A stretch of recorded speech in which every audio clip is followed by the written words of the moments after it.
జగన్మోహన్ రెడ్డి గారు ఈయన అబద్ధాలు చెప్పి అధికారంలోకి వచ్చి మీ అందరూ కూడా ఈ రాష్ట్ర ప్రజలు అనుభవించారు, కళ్ళారా చూశారు. రోజు రోజుకి నేనంటే అసలు లెక్క లేకుండా పోతుందండి. జగన్మోహన్ రెడ్డి గారు ఏ విధంగా కళ్ళార్పకుండా అబద్ధాలు చెప్పడానికి మీకైనా ఉండాలి. జగన్మోహన్ రెడ్డి గారు ఎంత సిగ్గుచేట అంటే ఆ 5 సంవత్సరాలు ఎక్కడున్నారమ్మా, ఏం చేస్తున్నారమ్మా మీ పార్టీ వాళ్ళు? నాకు మాత్రం ఏం తెలుసు, ఇంటికెళ్ళి చూసుకోవాలి.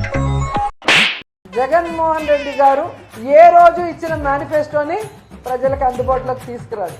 శత్రువులు ఎక్కడో ఉండరు, మారువేషాలు వేసుకుని మన కొంపలోనే తిరుగుతూ ఉంటారు. జగన్మోహన్ రెడ్డి గారు ప్రజలు కూడా అసహించుకుంటున్నారు.